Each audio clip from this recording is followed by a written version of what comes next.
You want to build a legacy, but you just don't know how to overcome the fact that you've been running from your pain and burying your grief for so long. Well, I've got you, friend. So let's invite God into the process.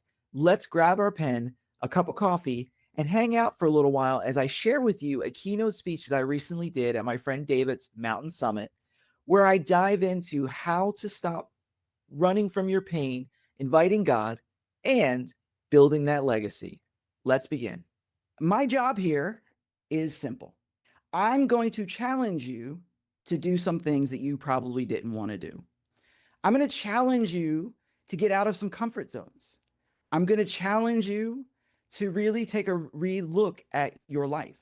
Because here's the deal, and this is the bottom line. If we're constantly running from something, we cannot hope to leave a legacy. Because legacies, like Todd was saying, is an intentionality. We use that word intentional a little bit. If we're going to intentionally leave a legacy, we've got to first stop and deal with the things that are holding us back. The grief we're running from, the pain you've been running from, the trauma you've been running from, the trauma I've been running from. Because what you keep running from is the anchor that will prevent you from moving into what God has for you. And we've got to make sure we understand that. Because we get into these things, especially in entrepreneur and leadership. We're like motivational junkies. We want motivational statements and we want all these great things, and don't play small and keep pushing harder and keep doing the thing and don't make excuses. And in reality, that's all about us running from real problems, real heart-centered things, so that we can feel like we're making forward progress. But in reality, we're not really going far. Because many of us are chasing a feeling instead of chasing impact. We're chasing these things that we want to be valuable or helpful. But what if we just sit there and said, in my helpfulness, I want to feel fulfilled? And as long as we're running, we're never going to find the fulfillment we want or the impact we can make. So let me frame this a little bit with my own story, because I have plenty of things that I've been through in my life, but I'm going to give you a more recent one. And in 2023, I went through the hardest year of my life. Matter of fact, in 2022, God literally said to me, and for you guys who may not be Christians, he put it on my heart, did not speak to me audibly. He said, this year about to go into the hardest year of your life. And I said, yeah, right, whatever. Did you ever have those moments? And so I was like, okay, so I was like, we got this, right? This probably heard that wrong. August of 2022, my mom gets diagnosed with cancer, an aggressive stage 4 cancer. And I was sitting there like, okay, maybe this is going to end up being exactly what I heard. Because my mom was somebody, I'm still navigating the trauma that I've had with my mother.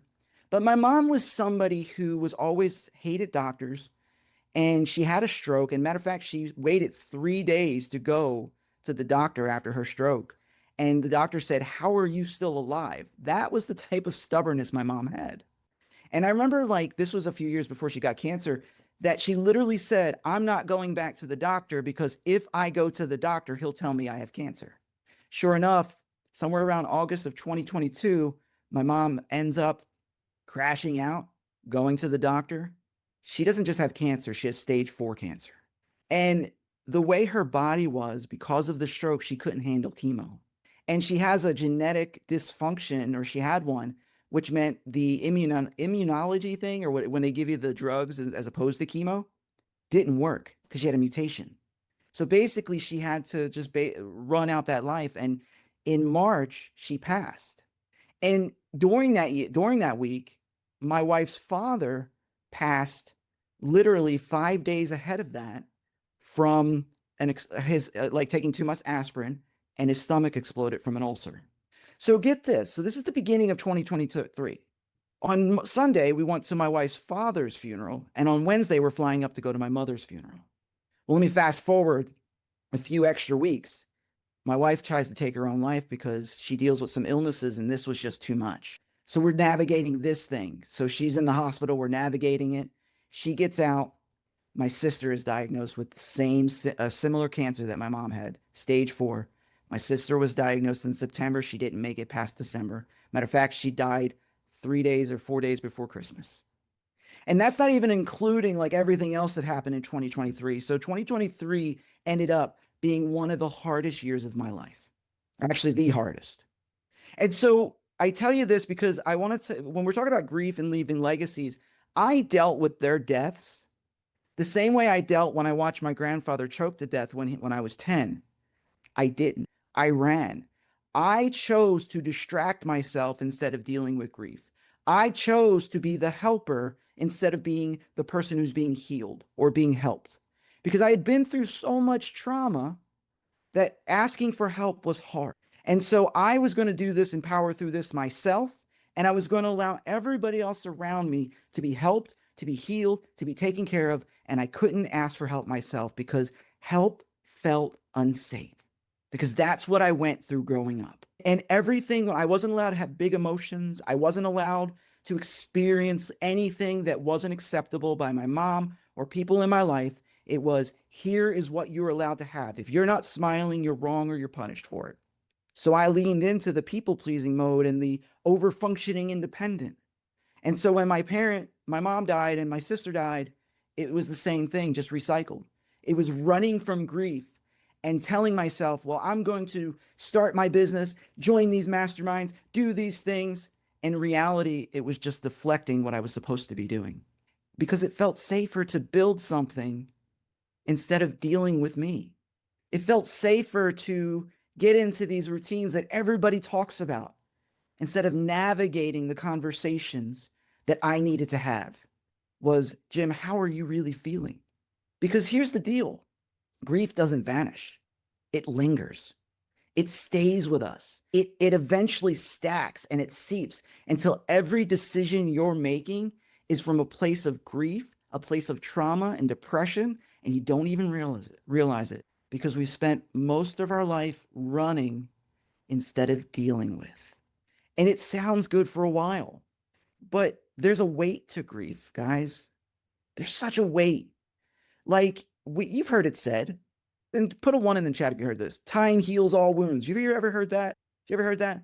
I'm going to tell you that's the biggest lie to justify us feeling okay with not dealing with ourselves.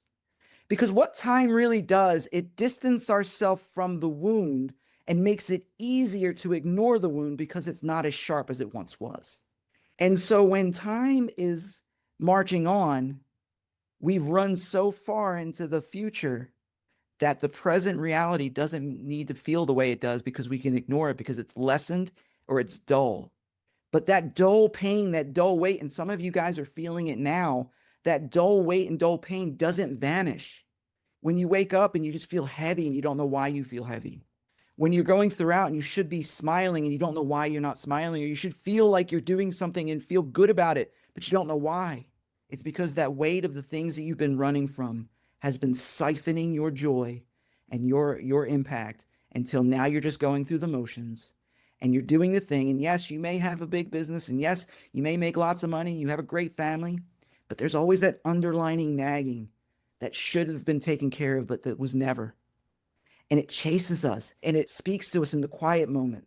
Like, especially us, and for a long time, I was like this, and I'm healing through it, but when you couldn't sit in a silent room because silence was deafening, when the noises around you was like were used more as distractionally tool than anything else because you didn't want to hear the conversations inside of you.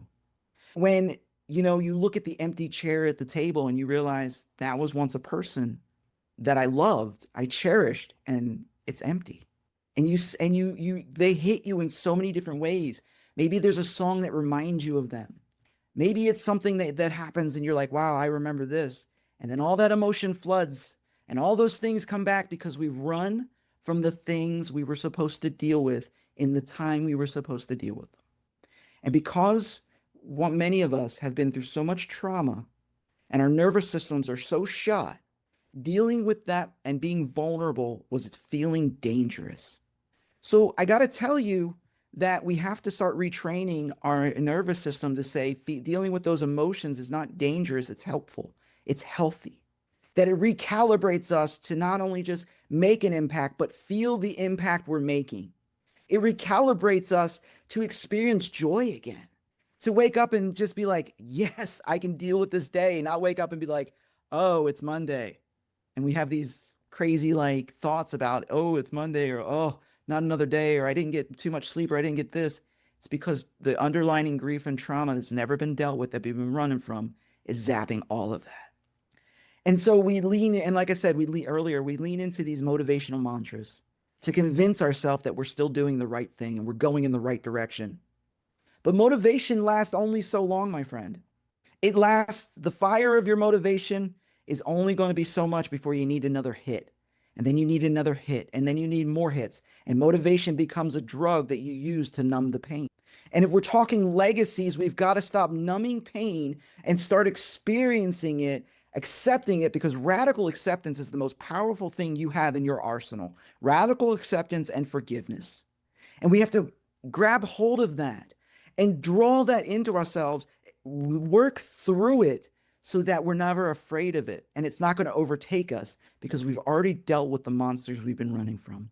Because the numbness you feel, the meaninglessness that we feel, all of this is your body screaming, you have to deal with this before it becomes worse.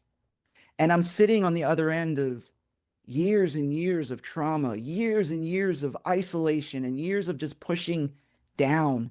And you know what happened?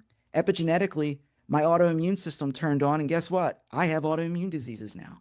Now, I have a history of it through a family, sure, but there's studies that are starting to show relationships between autoimmune grief and trauma and how well you deal with that. Because they're starting to really take a look at the nervous system. So if we have unprocessed trauma, unprocessed grief, it is going to damage the legacy you want to leave.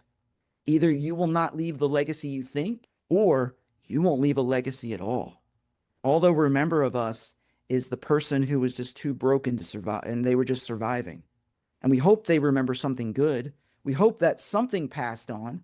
But reality-wise, the battles we refuse to do right now are the battles our kids are going to face. The monsters we refuse to slay are the monsters that our generations from now are going to deal with. And we'll hope that some hero rises up and deals with that so the line doesn't need to. But I'm here to tell you that you're the cycle breaker. If you're here on David's virtual summit, you are the cycle breaker that said, yes, I want to show up. I want to slay this monster so that the generations to come don't have to deal with it. That's who you are. That's why you're here. And I don't want to encourage you in that, because it's going to take perspective shifts. It's going to take really getting in there, getting a therapist. My therapist, I loved my therapist, okay? It's going to take getting therapy, lots and lots of prayer. Jesus, it's going to take a lot of different things in order for you to face the thing you've been running from. And the longer you've been running from it, the more it's going to feel scary when you have to face it. But that's okay, because we're going to face all of this together. Whether it be me and you and David, you and your friends, whoever, you're not alone. That individuality spirit that we gain, that we're so individualistic and we're so independent and over-functioning, is just a trauma response because we're afraid of vulnerability. But that's not meaning you don't have to always be afraid of that. You take steps. So let me give you 3 mistakes I made. I'm going to do this real quick. I'm going to give you 3 mistakes I made and 2 things I did right that are going to really help you and change your perspective. Number 1, this was the first part of that I unpacked, running from the pain. It was the biggest mistake in my life. It started as a kid because of all the trauma. And when I started running as a child, I never stopped. And only in the past year have I put my foot in the ground and said, this is it.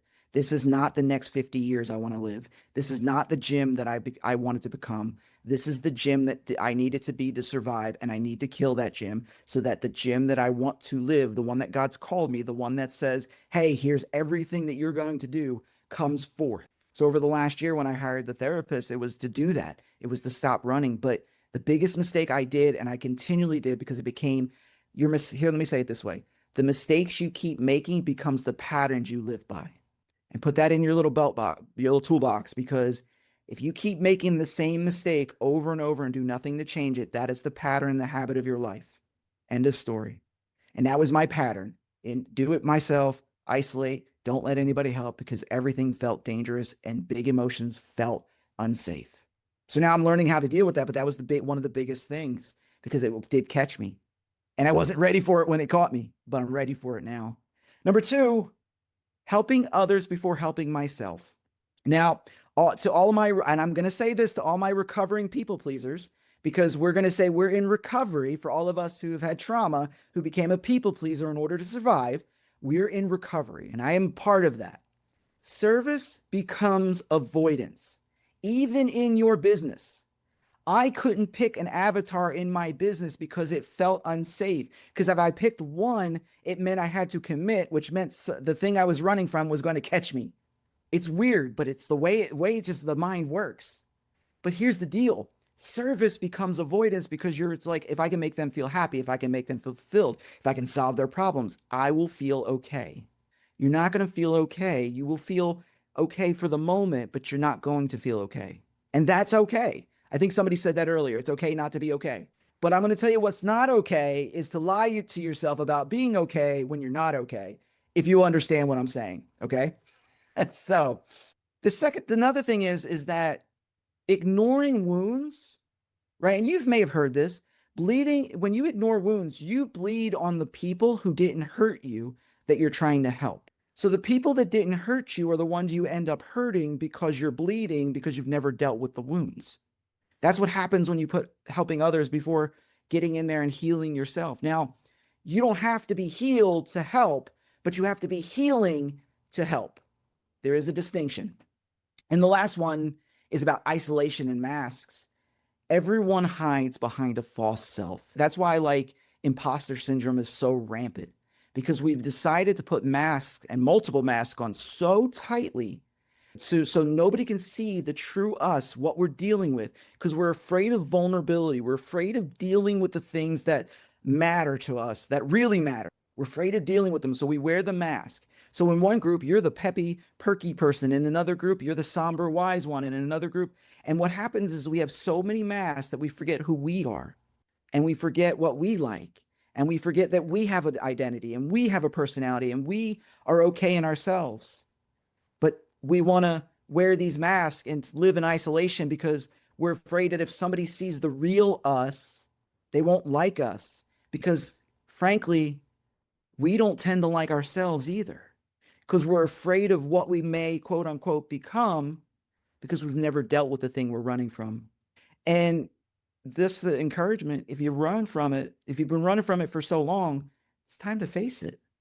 This is your call out. It's time to face it. I'll give you two things that helped, because I'm always about practicality, right? I love being pragmatic. Number one for me has always been my faith. I don't think, now you're talking to somebody who came from like atheism. I was a staunch atheist for over 15 years. I even dabbled in witchcraft and Buddhism and everything else. And then I found Jesus. And if it wasn't for Jesus, I would not be here. I promise you that. And I'm not talking to the fluffy, watered down cultural version of Jesus. I'm talking about the biblical Jesus, the one that shows up in power. Because here's the deal. When I was hurting so deeply, ready to take my life, I didn't need the Jesus that was going to hug me and cuddle me. I needed the Jesus that was powerful and the creator of the universe to come into my situation and hold me together where I was falling apart. And I'm going to be honest with you, like, you would never know I was falling apart because I mastered the masks of smiling while simultaneously falling apart in the inside. And so there was these things where Christ held on to me when I couldn't hold on to myself. And that was my first and foremost thing that got me through everything. The second thing, and goes to my recovering people pleasers, because remember, you are recovering. You are not a people pleaser anymore. We do not accept that, but we are recovering. And some of you guys are much further down the line in recovery than others, but that's okay. Now, this one hurts a little bit. It's learning to say no is the most spiritual and practical thing you can do. Because when you've spent years to saying yes, people pleasing, approving, let me say that again. You spent years saying yes, people pleasing, and chasing, that you've created exhaustion in your life. So when we say no to something now, we can say yes to us. So instead of being like yes to everything, and frazzled and your schedules are all over the place, and you can stop and pause and be like, I don't need to do that because I've got to focus on me. And I did this. Let me give you a good example of this lately of growth for me. Me a year ago, me 2 years ago would have joined every single one of your programs if you would have asked me, because for me, loyalty was superseded personal health. But now loyalty to myself and my health supersedes anything else. So I've said no to a lot of people asking me to join their things, not because they're bad things, but because my health was more important. So I've had to say no more often because I told you earlier, I am so committed to the gym that God has created for the next 50 years that I've got to start putting boundaries. And that's another whole conversation that most of us are bad at, boundaries that I can say no to things no matter how good it sounds or no matter how much I love the person asking, so that I can say yes to me because I'm on a healing journey. And I'm going to encourage and exhort you to say, do this with obsessive force and say, I am on the healing journey and it's okay to say no to friends, family, and anything else that takes me from healing. And that feels bad, but I'm promising you, moving forward should be a whole lot healthier than you yesterday. And to do that, you're going to have to learn to say no. There's no ifs, ands, or buts about it. It's just no needs to be a no, and yes needs to be a yes, so that when your yeses will matter more, and so will your no's. Because every no to something unhealthy creates space for me to say yes to something healing. So let me kind of start landing this plane a little bit. And I'm grateful that you've been here with me the whole time. There have been a couple pathways towards things, towards healing and towards all of this. And I want you to be legacy makers, right? Because your legacy is not for you. Your legacy is for the generations coming up behind you. And it's not just your family. Maybe if you write books, whoever reads your book, the legacy of the people coming behind you. So number one, you need to start giving yourself permission. We wait so often for people to give us permission. I would hire people just to give them permission, to give me permission. There were years I did that because I was hoping that somebody would give me permission to do whatever I needed to do. No, you need to give yourself permission to heal, to do the things, to start the thing, to move into the thing. Whatever that is, give yourself the permission. If you need a kickstart, this is your start that you have permission to be you and chase after you. The second thing is presence. Okay. So this is an important one. And the study of mindfulness is one that we should all know, whether you're Christian, not Christian, I don't care. It's mindfulness. It's learning to live in the present because I have to be present for my healing. Now, I was talking to this with my wife last night, and my wife deals with some levels of anxiety. And I mentioned to her, I said, one of the challenges of anxiety is that you're living 5, 10, 15 decisions in the future. I said, maybe if we just be present in the moment, we won't have to worry about what's going to happen and catastrophize for like 6 years down the road. We just let each step be the step that we need to take right now to lead us to the future that we design and we desire. We need to move out of these, whether you're living in the past or living into the future, it's time to move into the present. It's time to stop being anchored to the past and start building the future. But you can't build the future in the future. You've got to live in the present. I used to joke and say a lot of times, I always used to live in the future and tolerate the present. I've had to change that. I live in the present and I tolerate everything else. Or I live in my mind and build it. Either way you want to look at that. And then the last thing is the perspective. And that's what I wanted to bring to you today, is a perspective that I hope challenges your perspective, because the perspective is about seeing things differently. And if we can see things differently, we can act differently. We can make different decisions. And like I said earlier, if you want to be a legacy leaver and you don't want your kids to have to sweep up or deal with the issues that you have or that you are creating, you're the one that has to stand up with the proper perspective, the proper permission, and the presence of right now that says, I'm going to deal with this junk that I've been running from for so long, so that future generations don't have to feel the ripple effects of this, that they can feel the healing effects of everything I'm creating today. Because that's what it is. Legacy is more than money and achievements. It's more than books. It's the patterns you pass down. It's the life lessons that you leave. These are what real legacy is. Like, we think in legacy of stuff, but it's not. It's never stuff. It's always about training up the children and the people you may impact and empowering them to live their best lives, to rise up and make the impact they were supposed to make. And they can't do that if we're leaving them unhealthy patterns. If we're already setting them up for success because we refused to deal with our own junk, then what does that say about us? And I think that's where we really need to be. So this is the call out. Just ask yourself, who do you want to be remembered by? What do you want to be remembered for? And part of that is today's your day to say, I'm stop running.